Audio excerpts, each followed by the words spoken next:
नमस्कार, मैं हूं आपके साथ नेहा दुबे। एपीएन के कानूनी प्रोग्राम लीगल हेल्पलाइन में आप सभी का बहुत बहुत स्वागत है। इसमें हमारे कानूनी विशेषज्ञ रोजमर्रा की जिंदगी की समस्याओं से जुड़े कानूनी मसलों पर आपकी शंकाओं का समाधान करते हैं। आप भी इस प्रोग्राम से जुड़ सकते हैं और फोन करके कानूनी राय ले सकते हैं।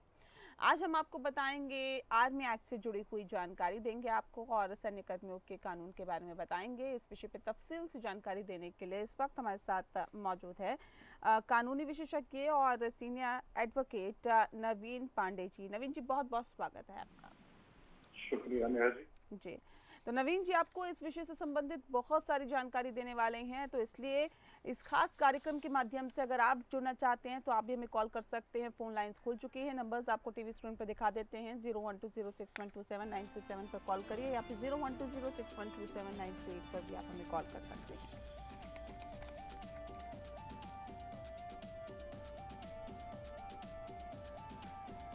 तो सैन्य कर्मियों के बुनियादी हक पर आज जानकारी हम आपको देंगे और नवीन पांडे जी हमारे साथ लगातार जुड़े हुए हैं। नवीन जी, पहला और महत्वपूर्ण सवाल यही कि कौन लोग आर्मी एक्ट के तहत आते हैं? जी, देखिए, जो आर्मी एक्ट 1950 है, इसके सेक्शन 2 को यदि हम देखें तो ये अधिनियम जिन अधिकारियों पर लागू होता है वे हैं नियमित सेना के अधिकारी या जूनियर कमीशन अधिकारी या और वारंट अधिकारी। इसके अलावा जो भी आर्मी ऑफिशियल्स हैं जो इस अधिनियम के अंतर्गत नामांकित व्यक्ति हैं वे भी इसके दायरे में आते हैं। भारतीय रिजर्व बल से संबंधित कोई कर्मचारी है वो भी इसमें कवर्ड है, या जो सप्लीमेंटल रिजर्व फोर्सेस होती है उनसे संबंधित व्यक्ति जब उनको सर्विस के लिए बुलाया जाता है या वार्षिक परीक्षण जब उनका हो रहा होता है उस समय वे इस कानून के अंतर्गत इससे शासित होते हैं। साथ ही साथ जो प्रादेशिक सेना के अधिकारी होते हैं, है ना, जब वे इन अधिकारी के रूप में अपना कर्तव्य का निर्वहन कर रहे होते हैं, तो या फिर जो प्रादेशिक सेना है उसके अंदर भर्ती किए गए व्यक्ति, है ना, जब किसी नियमित बल में जब उनको स्थानांतरित किया जाता है या शामिल किया जाता है तो उस समय वे भी इस अधिनियम द्वारा शासित होते हैं।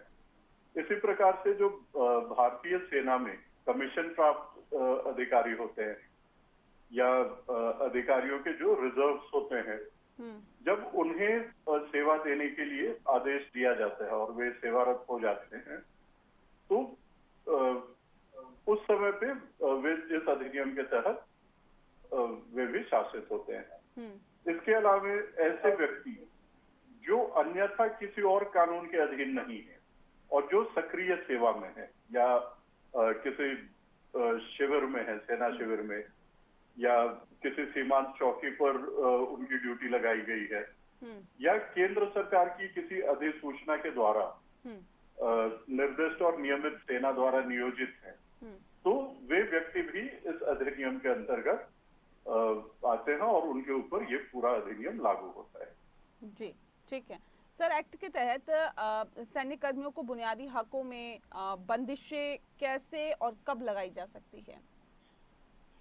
देखिए, जब भी भारत सरकार को ऐसा प्रतीत होता है कि इस प्रकार के कोई प्रतिबंध लगाने की आवश्यकता है तो केंद्र सरकार अधिसूचना जारी करके अधिसूचना के द्वारा इस अधिनियम के तहत जो भी अधिकार हैं संबंधित व्यक्तियों के, उनको एक ऐसी सीमा तक और एक ऐसे प्रकार से जो कि आवश्यक होता है परिस्थितियों के आधार पर, उसको प्रतिबंधित किया जाता है।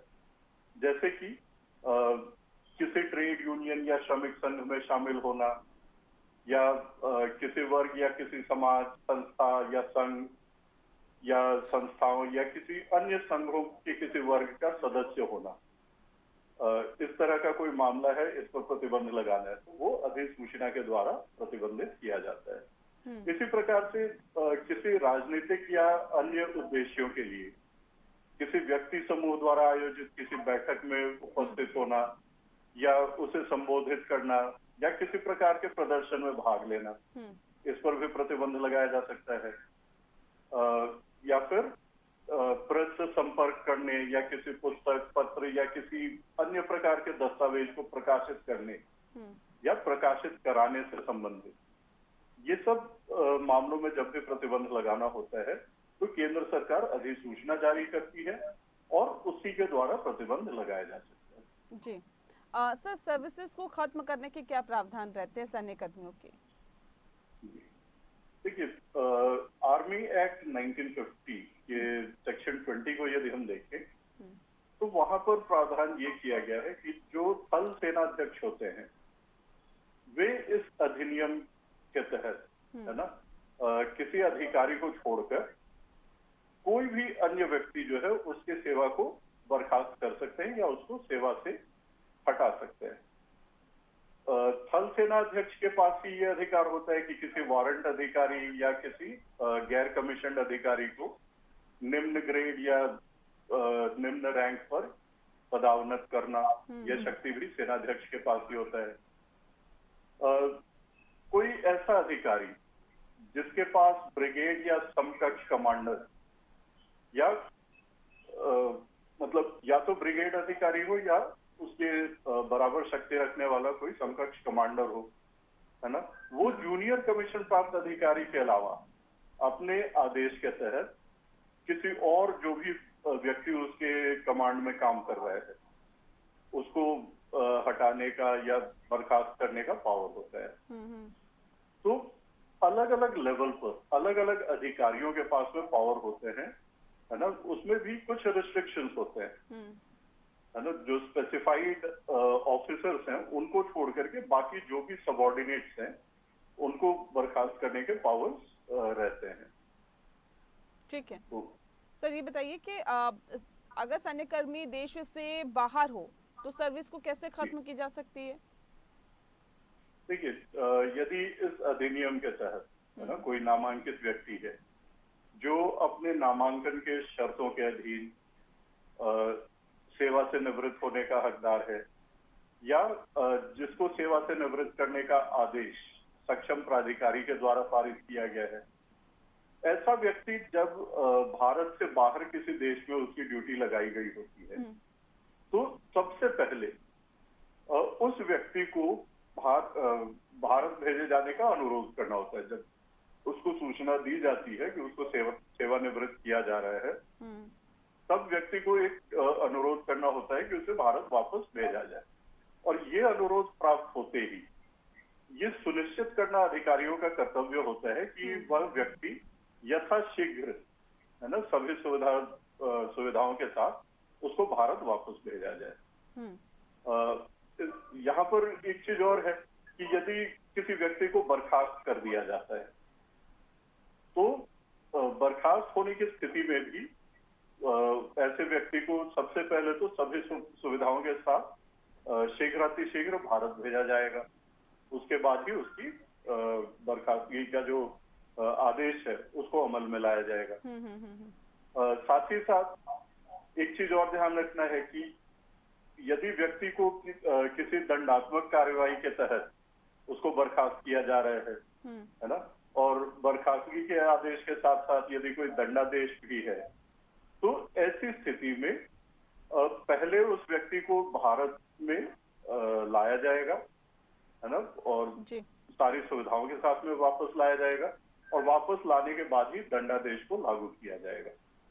वही ये भी संभव है कुछ परिस्थितियों में कि दंडादेश को आंशिक तौर पर विदेश में ही लागू कर दिया जाए और बाकी का जो रह जाता है आदेश का पार्ट उसको भारत लाने के बाद में लागू किया जाए। तो ये नियम होती है जब व्यक्ति विदेश में तैनात होता है। सर, ये बताइए कि अगर कोई सैन्यकर्मी अपने अधिकारी के ऊपर गलत व्यवहार का आरोप लगाता है तो किस तरह की कार्रवाई का प्रावधान रहता है? जी देखिए, इस अधिनियम की धारा 26 में ये प्रावधान किया गया है कि यदि कोई भी व्यक्ति या जिसको ये लग रहा है कि उसके किसी वरिष्ठ या किसी अन्य अधिकारी ने अन्याय किया है तो ऐसी स्थिति में वो व्यक्ति जिस अधिकारी के अधीन या जिसके कमान में सेवारत है उस अधिकारी के समक्ष अपनी शिकायत प्रस्तुत कर सकता है। ये तो होगी पहली स्थिति। अब एक ऐसी भी स्थिति हो सकती है कि जिस अधिकारी के समक्ष में शिकायत दर्ज की जानी चाहिए, यदि वही अधिकारी के ऊपर आरोप है ना, तो जिसके ऊपर आरोप है उसी अधिकारी के समक्ष तो शिकायत दर्ज नहीं की जा सकती। तो ऐसे स्थिति में उस अधिकारी से ऊपर के जो अधिकारी हैं, जो ऐसे अधिकारी को कमांड करते हैं, उनके पास में शिकायत दर्ज कराई जा सकती है। जब भी इस प्रकार की कोई शिकायत दर्ज कराई जाती है किसी भी सेना में कार्यरत व्यक्ति द्वारा, तो ऐसे शिकायत पर हर एक अधिकारी की जो कोशिश होनी चाहिए वो ये होनी चाहिए कि या तो शिकायत का पूर्ण निवारण करके दे, या फिर यथासंभव पूर्ण जांच करे, या यदि आवश्यकता है तो आवश्यकता पड़ने की स्थिति में अपने से वरिष्ठ अधिकारी को शिकायत को अग्रेषित भी किया जा सकता है।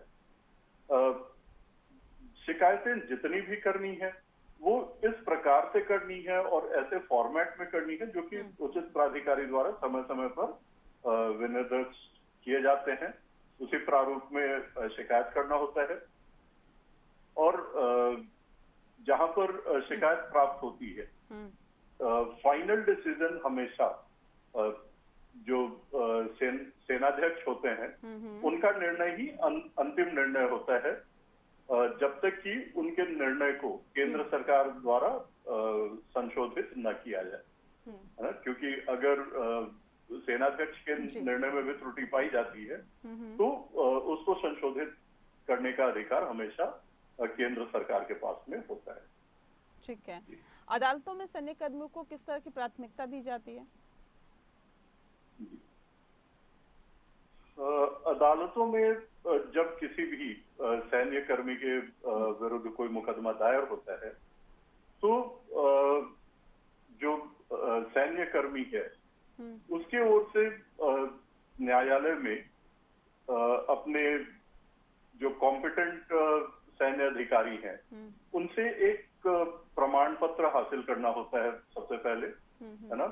और वो उस प्रमाण पत्र में ये लिखा जाना आवश्यक होता है कि उस मुकदमे को चलाने के लिए जो सैन्य कर्मी है उनको कितने दिन की छुट्टी मंजूर की गई है जी। या कितने दिन की छुट्टी मंजूर किए जाने की संभावना है। तो छुट्टी के शुरू होने की तारीख और उसके समाप्त होने की तारीख, ये दोनों चीजें इस सर्टिफिकेट के अंदर में लिख करके सैन्य अधिकारी से प्राप्त किया जाता है। ठीक है। जब ये सर्टिफिकेट अदालत में प्रस्तुत किया जाता है तो इस सर्टिफिकेट के आधार पर अदालत ये सुनिश्चित करती है कि एक निश्चित अवधि में फास्ट ट्रैक बेसिस पर मामले का निपटारा किया जाए। यदि उस अवधि के अंदर में अदालत जो है मामले का निपटारा नहीं कर पाती है तो उसके कारण जो है न्यायालय को लिखित में दर्ज करना पड़ता है, और आगे जो भी संबंधित अधिकारी हैं जो जिनके सुपरविजन में या कमांड में वह सैन्य कर्मी काम कर रहे हैं उनको वो कारण सहित प्रेषित करना होता है, ताकि अधिकारी जो है आगे भी यदि आवश्यकता पड़ती है तो ऐसे सैन्य कर्मी को और छुट्टी प्रदान कर सके, है ना। और जो सबसे बड़ा इसमें पॉइंट है वो ये है कि सैन्य कर्मी के विरुद्ध जब भी कोई अदालत में मामला आता है उसकी त्वरित सुनवाई और जल्द से जल्द उसको निपटाए जाने का अधिकार सैन्य कर्मियों को प्राप्त। जी, ठीक है। सर, किन किन अपराधों को संगीन माना गया इस एक्ट के तहत और कैसी सजा का प्रावधान रहता है? जी, देखिए, जो संगीन अपराध इसमें माने गए हैं वो है यदि कोई सैन्य कर्मी बिना किसी शर्म के जिस पोस्ट पर ऐसे व्यक्ति को नियुक्त किया गया है निगरानी के लिए, है ना, चाहे वो किला हो या कोई पोस्ट हो या कोई बॉर्डर फ्रंट हो, उस उसको यदि छोड़ के भाग जाता है तो इसको संगीन अपराध माना जाता है ना। यदि सैन्य कर्मी जानबूझकर, है ना, किसी ऐसे साधनों का उपयोग करता है ना, जिससे कि दुश्मन को बाधित करने में किसी प्रकार की व्यवधान उत्पन्न होती है ना, या सुरक्षा में किसी प्रकार से चूक होने की संभावना होती है, तो इसको भी संगीन अपराध माना जाता है। इसके अलावा यदि दुश्मन की मौजूदगी में कोई भी सैन्य कर्मी अपने हथियार छोड़ देता है ना, या जो दूसरे टूल्स, इक्विपमेंट्स या एम्यूनिशन है, गोला बारूद है ना, उसका त्याग कर देता है, या किसी प्रकार से दुर्व्यवहार करता है, या कायरतापूर्ण व्यवहार करता है, तो उसको भी संगीन अपराध माना जाता है। इसी प्रकार से यदि कोई जो है दुर्भावनापूर्ण कॉरेस्पॉन्डेंस करना, या इंटेलिजेंस से संबंधित कोई भी जानकारी लीक करना दुश्मन के सामने, या देश के खिलाफ कोई भी हरकत करना, इसको जो है संगीन अपराध माना गया है। साथ ही साथ यदि प्रत्यक्ष या अप्रत्यक्ष रूप से दुश्मन के साथ में कोई पैसे का लेन देन, हथियारों का लेन देन, या स्टोर्स एंड सप्लाईज में जो असला बारूद ये सब मौजूद हैं, उनकी जानकारी देना, या उसका गैर कानूनी तरीके से दुश्मन को जानकारी देना या उनके साथ में लेन देन करना, इनको भी संगीन अपराध में गिना जाता है। इसी के साथ यदि जिस समय आवश्यकता है, जहां पर दुश्मन से लड़ने की जरूरत है, वहां पर कमांडिंग ऑफिसर का साथ छोड़ देना, या अपने पोस्ट को छोड़ देना, या पेट्रोल पार्टी को बिना सही तरीके से रिलीव हुए छोड़ के भाग जाना, ये भी संगीन अपराध माना गया है ना। यदि कोई सैन्य कर्मी प्रिजनर ऑफ वॉर हो जाता है ना, किसी युद्ध में उसे बंदी बना लिया जाए, और युद्ध बंदी बनाए जाने के बाद में वो स्वेच्छा से दुश्मन की सहायता करना शुरू कर दे, तो इसको भी संगीन अपराध के रूप में देखा जाता है। इसी प्रकार से यदि युद्ध काल चल रहा हो, उस समय में जो सैन्य कर्मी है वो नशा करे या लापरवाह होकर के सोता रहे, तो इसको भी जो है संगीन अपराध माना जाता है। जी, ठीक है। तो ये सारे हैं अपराध जिनको संगीन अपराध माना जाता है, और इसकी सजा जो होती है वो कोर्ट मार्शल, और कोर्ट मार्शल के तहत डेथ सेंटेंस भी हो सकता है, या लाइफ इम्प्रिजनमेंट भी हो सकता है। जी, चलिए, बहुत बहुत शुक्रिया आपका नवीन पांडे जी, आपने बहुत ही विस्तार से आर्मी एक्ट के बारे में हमारे दर्शकों को जानकारी दी, इसके लिए आपका बहुत बहुत शुक्रिया। लीगल हेल्पलाइन में फिलहाल के लिए इतना ही। नमस्कार।